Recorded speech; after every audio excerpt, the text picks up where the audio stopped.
meus queridos, sejam todos bem-vindos a mais uma aula. Eu sou a professora Adriana Cabral, do Componente de História, e te convido a acompanhar comigo o objeto da nossa aula, aula de número 11, revisão e avaliação. Então, acompanhe comigo essa nossa revisão.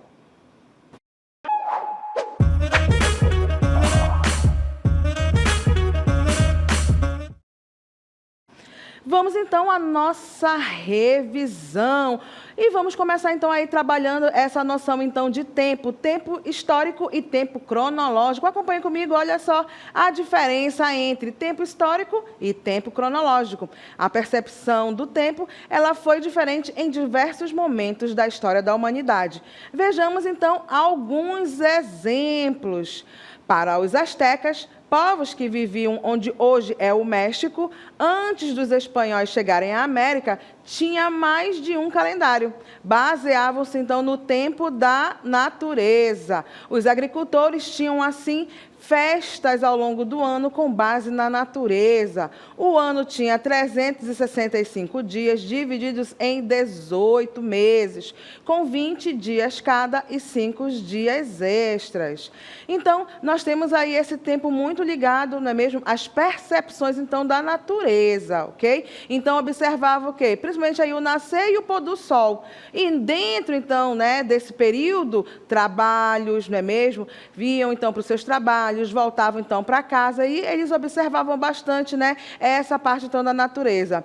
Num outro período, então, lá para a Europa, nós vamos ver então que a noção de tempo, ela vai ser um pouco diferente. Observem comigo, na Europa, então, durante a Idade Média, os religiosos cristãos viam o tempo como algo sagrado.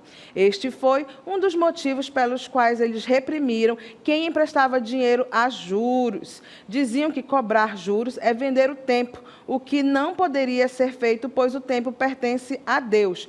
Portanto, dizemos que eles se guiavam pelo tempo de Deus. Tá? Então, na Idade Média, a gente tem aí a forte religiosidade, que domina, então, esse cenário, aí ligado, então, a esse período medieval. E nós temos, então, né, lá no tempo das fábricas, a percepção do tempo ela vai ser diferente. Acompanhe comigo, com a chegada, então, da industrialização na Inglaterra, de 1760 até 1850, o tempo das fábricas chegou, trazendo consigo as regras de horários controlados. Havia horário para entrar no trabalho, parada para se alimentar, horário para ir ao banheiro. Esse tempo era rigorosamente controlado, pois não podia demorar. Os trabalhadores das indústrias, chamados operários, acabaram associando o tempo com sua vida dentro das fábricas. Por isso, dizemos, então, que eles viviam no tempo das fábricas. Então, observem aí, não é mesmo, que a gente tem, então, esse operário, essa operária, então, trabalhando dentro, né, das fábricas, e exatamente por isso existe esse controle, então, do horário. Acompanhem comigo, nós temos, então, uma animação aí do Charlie Chaplin, né, que é, então, aí um filme dele, que é, então, aí os tempos modernos. Então, essa recriação é exatamente tentando ali, né, para que vocês compreendam que esse homem está muito inserido, então, dentro desse tempo das fábricas. Exatamente por isso, né, que ele é engolido ali, né, mesmo para dentro das máquinas, porque há horários controlados para tudo. Então, esse homem ele não pode ficar sem trabalhar. Tá?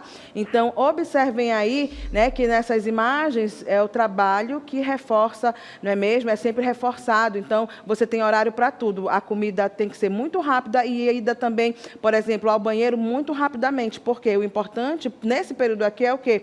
É viver para o trabalho. Por isso que o filme, então, é uma crítica, ok? O desenho que vocês viram é uma crítica, por quê? Porque a gente sabe que, apesar desse homem ter vivido, então, realmente, dentro desse período, a gente teve aí, né, momentos em que eles vão ter que fazer aí reivindicações para a melhoria, então, né, das condições de trabalho. Mas vamos avançar, né? A gente tem, então, aí, né, com os avanços tecnológicos e a evolução da internet, percebemos e sentimos o tempo presente que vivemos de formas diferentes.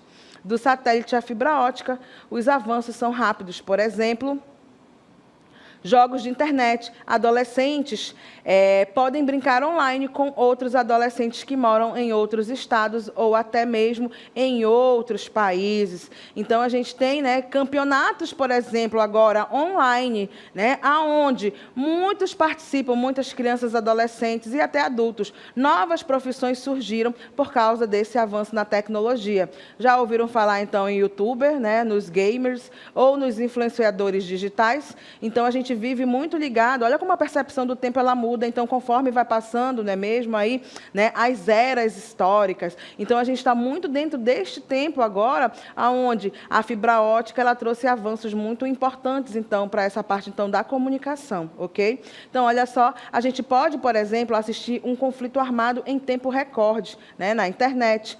Assim, temos o conflito entre o Hamas e Israel, ou a guerra entre a Rússia e a Ucrânia. Podemos também, através da tecnologia, assistir a aulas ao vivo em diversos municípios diferentes. Sim, fazemos parte, então, dos avanços desses novos tempos, né? Então, percebam também que a gente precisa se utilizar desses avanços tecnológicos para exatamente, então, fazer coisas boas, não é mesmo? Olha só, né? Valorizar, então, essa educação, ter aulas online. Isso antes, né, não era possível, mas agora a gente sabe, então, que é uma ferramenta importante e que vem melhorando aí a educação das pessoas, não é mesmo? Então, nós estamos inseridos dentro desse contexto. Vamos, então, agora falar sobre o tempo histórico. Olha ali, acompanha, né? O tempo histórico são as referências históricas utilizadas para organizar os acontecimentos mais importantes e as grandes mudanças das sociedades e civilizações. Lembrem-se de que o objeto de conhecimento da história é o homem. Guarda isso na tua cabecinha. O objeto de conhecimento da história é o homem. Pensando nisso, o tempo histórico percebe o homem em suas transformações. O homem inventou as ferramentas, o fogo, a agricultura, a escrita, as pinturas rupestres, o comércio, a cidade, as esculturas, as guerras, a tecnologia e etc. Então, percebe que é esse homem que vai dominando, então, aí o meio. Por isso, então, a gente precisa saber o que desse tempo histórico, porque é o homem ali que está inserido, então, dentro desse contexto. Tá certo? Então, fazem guerras, tá tudo ali muito ligado, então, o quê, né? Ao homem, então, dominando esse meio. Por isso, a importância da gente estudar as civilizações do passado, as civilizações do presente, saber, então, né, ver também diferenças dentro das sociedades. Vamos falar, então, agora sobre o tempo cronológico. Temos, então, o tempo cronológico. Podemos perceber que a humanidade ela é composta de muitos povos, com diferentes culturas, e cada povo escolheu datas importantes para a sua história. Vejamos exemplos. Os cristãos escolheram o nascimento de Cristo para dar início à contagem do tempo. Este fato foi tomado como marco do calendário cristão. Já os muçulmanos, que seguem a religião criada por Maomé, contam o tempo a partir de sua ida da cidade de Meca para Medina, atual Arábia Saudita. No ano 1 dos muçulmanos, o ano 1 dos muçulmanos corresponde ao ano 622 do calendário cristão. E os judeus começaram, então, a contar o tempo a partir da criação do mundo. Para eles, este fato ocorreu em 3.761 a.C. Então, o tempo cronológico ele pode ser dividido em unidades de medida: segundo, minuto, hora, dia, mês e ano. Então, nós temos aí então, essa noção do tempo cronológico, ok? A esse tempo controlado, então, por calendários e relógios, é chamado, então, de tempo cronológico. Note que ele é uma criação dos homens, por isso vocês veem aí a imagem, né, de um calendário, de um relógio, de uma ampulheta. É como a gente tenta aí fazer o quê, né? Controlar melhor aí os dias da semana, né, para sabermos, então, datas, para não esquecermos compromissos. Então, a gente anota, né, horários e data. de quando vai acontecer, né? A gente precisa, por exemplo, ir para alguma entrevista, ou mesmo, né, precisamos entregar algum trabalho. Então, a gente tem essa noção de que o tempo ele é importante exatamente por isso. A gente cria, então, aí os calendários, que é uma forma, então, como eu falei para vocês, do homem, né, mesmo conversar e tentar aí, né, se adequar, então, a essa noção de tempo. Vamos falar agora, né, sobre duas teorias que são importantes para a gente compreender, então, aí, não é mesmo, como que o homem, que é o objeto da história, ele vai, então, não é mesmo, evoluindo ao longo do tempo. Vamos lá, temos, então, a teoria criacionista e a teoria evolucionista. A teoria criacionista acredita que a vida e todas as matérias existentes na Terra são resultados da ação direta de um Criador. Esse modelo de explicação da origem do ser humano baseia-se no relato da Bíblia, livro que tem grande importância na formação da sociedade judaico-cristã.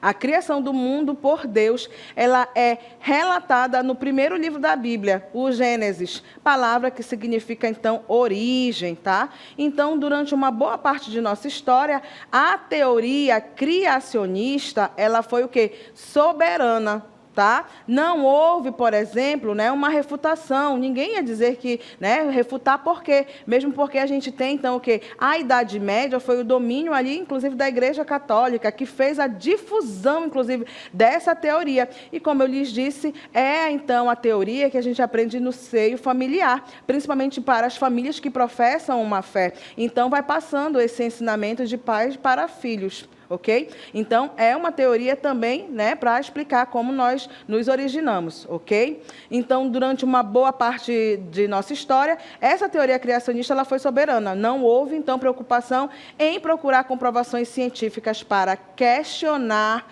tal teoria. E aí, né, chega, então, o século XIX, exatamente por isso, então, trago aqui para vocês, não é mesmo, o Charles Darwin, porque ele vai ser conhecido como o pai, né, da teoria evolucionista, e ela vem, então, lá no século XIX, tá? No século XIX surgiu, então, a teoria evolucionista, cujo principal representante foi o Darwin, tá? Nessa teoria, os homens e todos os seres vivos são resultados de um longo processo de evolução. Para ele, os seres vivos, eles evoluíram de formas mais simples para formas, então, mais complexas de vida. E estão ainda em permanente transformação. É isso que nos diz aí, né, o Alfred Bolo Júnior, tá? Então, a gente vê aí essa teoria sendo feita, né, estudada, então, pelo Darwin. Então, para falar rapidinho para vocês, né, algumas informações sobre o Darwin, ele foi um naturalista inglês, autor do livro A Origem das Espécies, formulou, então, a teoria da evolução das espécies, anteviu os mecanismos genéticos e fundou a biologia moderna, tá? Então, ele vai estudar medicina e ele é, então, aí considerado o quê, né? O pai, então, da teoria da evolução das espécies, que é, então, aí, tipicamente, né, do século XIX. Ele fez várias coleções de história natural e fazia coleções de pedras, conchas, moedas, plantas, flores silvestres e ovos de pássaros. Então, entendam que ele sempre, de certa forma, fez o quê, né? Ele buscou, não é mesmo, observar antes de se tornar aí médico e aí começar, então, toda a teoria dele, ok? Então, de acordo com a teoria da evolução, as primeiras formas de vida surgiram nos oceanos. Daí, a evolução permanente teria originado, né, os peixes, depois os anfíbios, seguidos, né, pelos répteis. Esses últimos teriam dado origem às aves e aos mamíferos pequenos e, mais tarde, a todos os outros, então, que conhecemos. Por isso, então, a teoria da evolução das espécies, ok? Ela é a teoria aceita cientificamente, tá? Por quê? Porque houve comprovações científicas desse processo, então, de evolução dos seres humanos, ok? Então, olha só, aqui nós estamos, então, ao lado, né, da África, que ela é tida, então, como o berço da humanidade, porque os fósseis mais antigos, eles foram encontrados exatamente, né, lá na África, ok? Então, exatamente por isso, nós temos essa partezinha em branquinho no mapa, que são o quê? Sítios arqueológicos. É assim, então, que nós vamos perceber que como é feito, então, os estudos. A gente vai ver, então, que há as escavações arqueológicas e quando a gente encontra um fóssil, aí ele vai ser estudado, ele vai ser datado. Por isso, a importância, então, não é mesmo, da história, ter, então, esse aval, né, essa ajuda das outras ciências, principalmente aí ligada à arqueologia, à física, à química. Por quê? Porque a gente precisa fazer a reunião aí para a gente poder, então, fazer os processos de datação quando a gente encontra um fóssil, tá? Então, segundo a teoria evolucionista, os seres vivos que conseguiram se adaptar sobreviveram e evoluíram, enquanto aqueles que não conseguiram se adaptar desapareceram.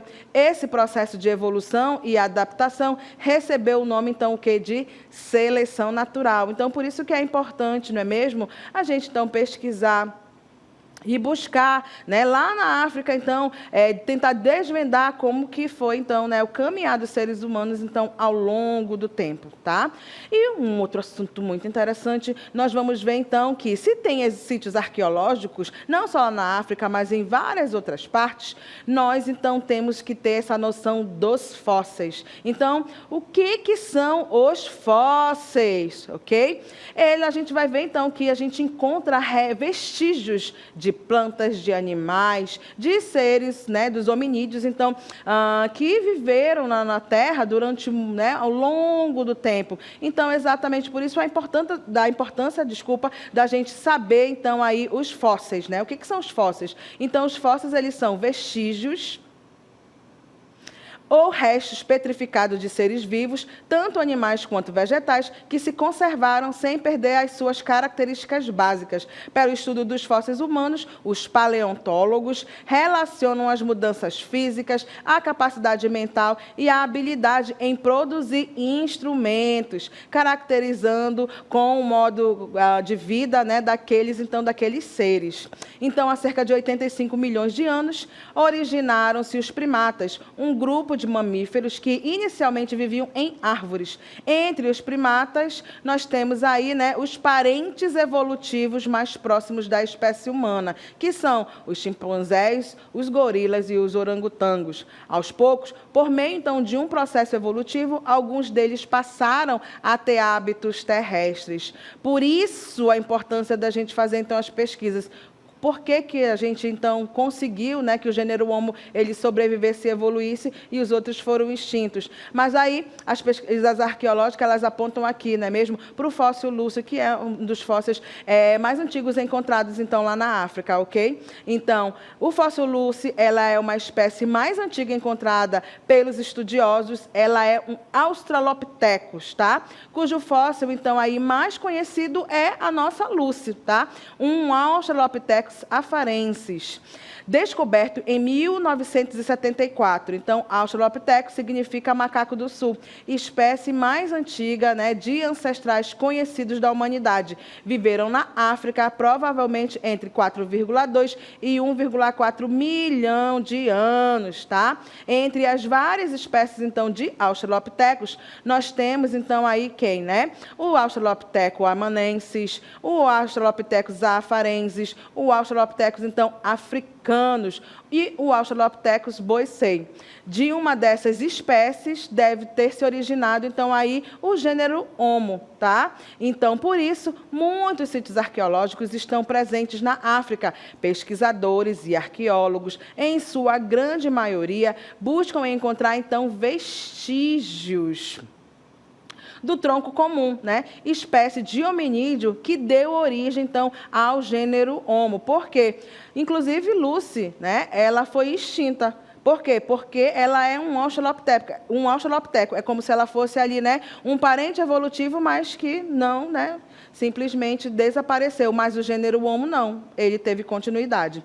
Então, vejamos algumas espécies de fósseis, né, de hominídeos, já estudados, então, pela ciência, tá? E nós temos, então, né, o primeiro, que é o Homo habilis. Ele é considerado o primeiro representante do gênero Homo.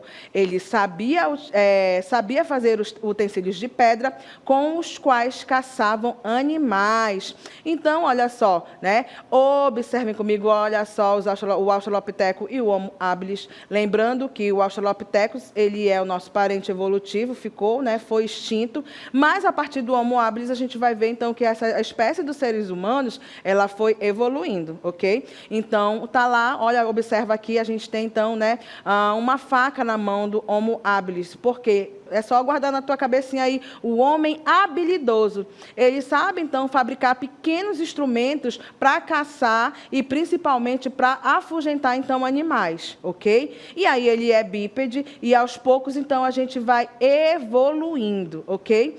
Temos, então, a segunda espécie, que é, então, aí, né, o Homo erectus, tá? Então, esse Homo erectus, ele aperfeiçoou os instrumentos de pedra, foi o primeiro, então, que aprendeu a usar o fogo. Assim, conseguiram adaptar-se em regiões frias. Daí, então, a importância da gente, então, saber caracterizar que o nosso amiguinho aqui que está chegando, olha como ele é lindo, tá?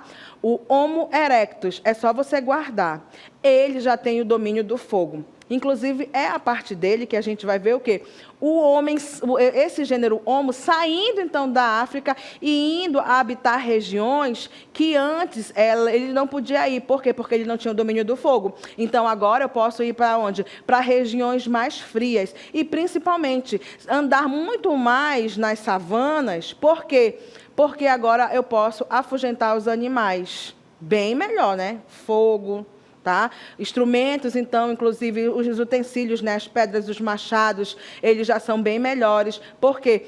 Porque a gente vai evoluindo ao longo do tempo e, principalmente, quando a gente fala do Homo erectus, domínio do fogo, tá? A gente vai ver, então, que comemos também alimentos cozidos e isso vai ajudar o quê? No nosso poder, então, de sapientização de saber, através das vitaminas e dos minerais que todos os dias em nossas refeições cozidas, né, nós temos, então, acesso para alimentar, então, o nosso corpo, tá bom? Então, lembra lá, olha que lindo o Homo erectus, tá? Domínio do fogo, guarda aí na tua cabecinha. Vamos falar, então, sobre o Homo sapiens neanderthalensis, tá? Também, então, conhecido como o homem das cavernas. Olha que bonitinho ele chegando, olha como ele é lindo, tá? Então, lembra que o Homo neanderthalensis, ele é, então, tido como o homem das cavernas. Perceba, inclusive na ilustração aqui, para melhor compreensão de vocês, então, ele já anda, não é mesmo? Com roupas, né, feitas, então, de pele de animais, tá? E olha só, ele sabe, então, inclusive, né, pratica aí o fogo para, né, ficar, então, dentro de uma caverna, para afugentar os animais. Por quê? Porque agora eu tenho esse domínio. Então, olha, imagina aí, o fogo, ele é importante, tá? Porque se eu entrava, então, numa caverna e poderia ser uma presa fácil para ursos, para leões e etc., agora eu posso afugentá-los e ficar, então, naquela localidade para me abrigar da chuva, do sol e etc., tá? Então, daí a importância também da gente ver o quê? Esse domínio, então, do fogo. Perfeito? Tá? E, claro, lembra-se sempre, se eu tenho o domínio do fogo, a gente melhora as nossas condições também do quê? Né? De comer alimentos cozidos, ok? Vamos falar, então, aí sobre o Homo sapiens sapiens, tá? Que é a espécie da qual fazemos parte. Teria se originado há mais ou menos 100 mil anos, lá na África, né? Na África, e desenvolveu a fala além de habilidades. Então, olha que lindinho, vamos falar, então, sobre o Homo sapiens sapiens. Estamos, então, aqui exatamente, né, numa ilustração que vai nos mostrar o quê? Tá? Que esse Homo sapiens sapiens é a espécie da qual fazemos parte, ok? Por isso que, olha o nome do nosso gênero, Homo sapiens sapiens, o nosso poder de sapientização, que está ligado a saber, a conhecimento, tá? Ela é muito mais desenvolvida do que todos os outros gêneros que nós falamos, o Homo habilis, o Homo erectus, o Homo neanderthalensis. Então, o Homo sapiens sapiens, poder de sapientização melhor, a gente domina o meio. Por isso, então, as primeiras comunidades, elas começam a se desenvolver, então, próximo aos rios, tá? A gente começa, então, a fazer o quê? A praticar a agricultura, a domesticar plantas e animais, ok? E olha aqui desse outro lado, nós melhoramos então o que também? As nossas residências. Deu para ver? Se antes ali a gente podia morar, então, nas cavernas, agora a gente já constrói, então, né, nossa própria casa, com novos elementos, ok? Palha, não é mesmo? Restos, então, pegamos, então, aí, madeiras, tá? E aí a gente faz, então, aí, praticamos o quê? A agricultura. E lembra lá, o Homo sapiens sapiens, que é o nosso nome biológico, tá? Nós temos, então, o nosso poder de sapientização. A partir disso, a gente tem, então, a formação do quê? Das primeiras comunidades próximas sempre aos rios, porque eu preciso utilizar a água para me alimentar, para tomar água, e também para fazer o quê? A agricultura. Por isso, então, o aparecimento, né, das primeiras civilizações sempre próxima aos rios. E assim, sucessivamente, nós vamos evoluindo. Queridos, atingi o meu objetivo em fazer a nossa revisão e por aqui, então, a professora se despede.